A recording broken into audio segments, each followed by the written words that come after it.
देश की राजनीति के दो सबसे बड़े चेहरे ज्योतिरादित्य सिंधिया और दिग्विजय सिंह के रिश्तों को लेकर अक्सर चर्चा होती है। आज हम अपनी रिपोर्ट में बताएंगे कि राजशाही खानदान से जुड़े महाराज ज्योतिरादित्य सिंधिया और राजा साहब दिग्विजय सिंह के बीच सियासी दुश्मनी की असल वजह क्या है और क्या अब इन दोनों के बीच के रिश्तों पर जमी बर्फ पिघलने लगी है। इस खबर को जानने के लिए आप मेरे साथ बने रहिएगा। नमस्कार, मैं हूं अनुराग श्रीवास्तव और आप देख रहे हैं एमपी डायरी।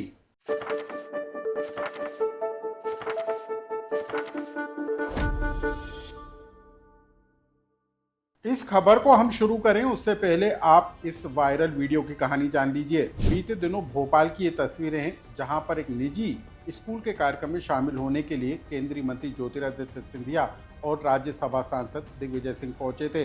जब ज्योतिरादित्य सिंधिया मंच पर बैठे तो सामने बैठे कुर्सी पर दिग्विजय सिंह पर उनकी नजर गई और ज्योतिरादित्य सिंधिया मंच से उतरे और हाथ जोड़कर पहले दिग्विजय सिंह को नमस्कार किया और उसके बाद हाथ पकड़कर मंच पर ले गए। ये वीडियो जमकर वायरल हो रहा है। लेकिन सिर्फ इतना ही नहीं, बल्कि इसके ठीक बाद जब मीडिया ने दिग्विजय सिंह से सवाल पूछा तो दिग्विजय सिंह ने कहा कि सिंधिया उनके बेटे के समान है।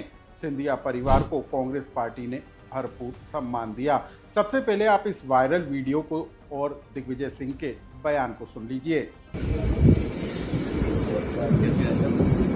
सॉरी कैसी है ऑल वेल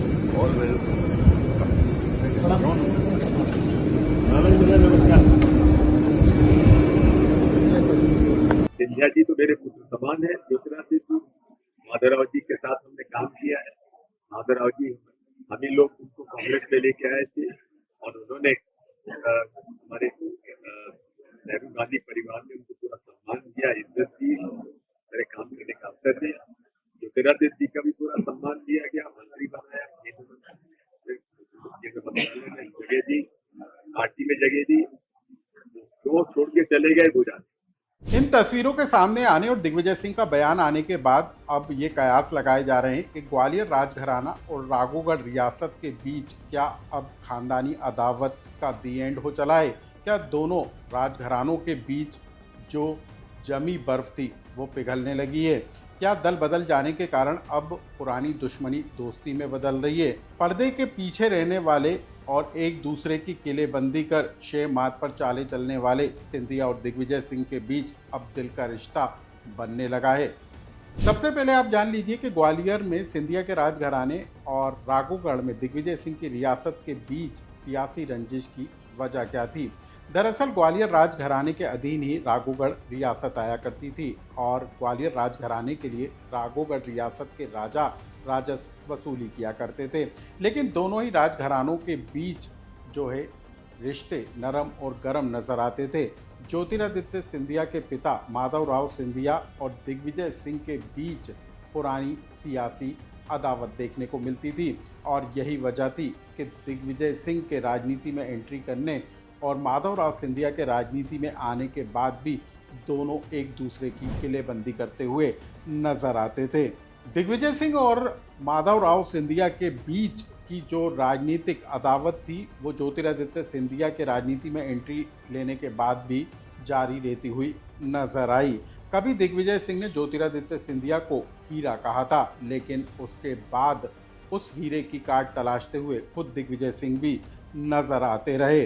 दिग्विजय सिंह और ज्योतिरादित्य सिंधिया का परिवार आज़ादी के बाद से ही राजनीति में सक्रिय हुआ। दिग्विजय सिंह के पिता बालभद्र सिंह और ज्योतिरादित्य सिंधिया की दादी विजया राजे सिंधिया राजनीति में एक्टिव हुई थी। ये दोनों ही 1951 और 1957 में राजनीति में एक्टिव नजर आए थे। ज्योतिरादित्य सिंधिया के पिता माधवराव सिंधिया भी 1971 में राजनीति में दाखिल हुए थे और 1971 में ही दिग्विजय सिंह ने राजनीति में एंट्री मारी थी। माधवराव सिंधिया अपने दोस्त संजय गांधी के करीबी होने के नाते कांग्रेस में अपना दमखम बढ़ाते हुए नजर आ रहे थे। तो उसी समय दिग्विजय सिंह अपने गुरु अर्जुन सिंह से सियासी दांवपेच सीखते हुए लगे हुए नजर आ रहे थे। सिंधिया के ग्वालियर राजघराने और राघोगढ़ की रियासत के बीच रिश्तों में खटास उस समय तेजी के साथ पड़ती हुई नजर आई जब 1993 में कांग्रेस मध्य प्रदेश में सरकार बनाने जा रही थी और माधवराव सिंधिया मुख्यमंत्री पद के प्रबल दावेदार माने जा रहे थे। बताया ये जाता है कि उस समय माधवराव सिंधिया का हेलीकॉप्टर भोपाल के लिए उड़ान भरने के लिए तैयार था, लेकिन यहाँ पर अर्जुन सिंह की मदद से दिग्विजय सिंह ने बाजी मारी और विधायक दल की बैठक में दिग्विजय सिंह को मुख्यमंत्री पद का उम्मीदवार चुन लिया गया और इसके बाद बताया जा रहा है कि माधवराव सिंधिया और दिग्विजय सिंह के बीच की सियासी जंग और तेज हो गई। माधवराव सिंधिया की मौत के बाद ज्योतिरादित्य सिंधिया ने राजनीति में एंट्री मारी, लेकिन उसके बाद भी दिग्विजय और सिंधिया परिवार के बीच जो रिश्तों की खटास थी वो और तीखी होती हुई नजर आई। कहा यह भी जाता है कि जो ग्वालियर चंबल का इलाका है वो ज्योतिरादित्य सिंधिया के प्रभाव वाला क्षेत्र है और तब एक अघोषित समझौता हुआ था कि दिग्विजय सिंह ज्योतिरादित्य सिंधिया के गढ़ में एंट्री नहीं मारेंगे और सिंधिया दिग्विजय सिंह के गढ़ में नहीं आएंगे। लेकिन 2006 में बताया जाता है कि यह अघोषित समझौता टूटा और सिंधिया ने दिग्विजय सिंह के क्षेत्र में जमकर प्रचार किया, तो वहीं दिग्विजय सिंह ने भी गुना ग्वालियर चंबल इलाके में जो है जमकर अपनी एंट्री मारी।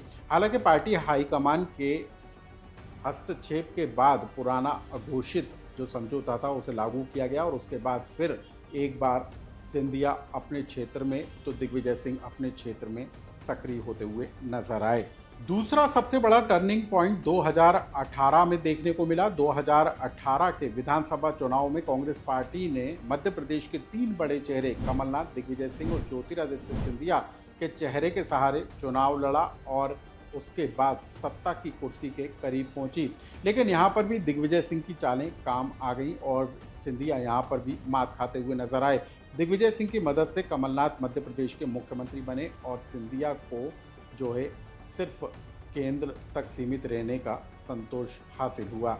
हालांकि पार्टी की समझाइश के बाद सिंधिया मान तो गए, लेकिन 2019 के लोकसभा चुनाव में ज्योतिरादित्य सिंधिया को गुना लोकसभा सीट पर करारी हार का सामना करना पड़ा।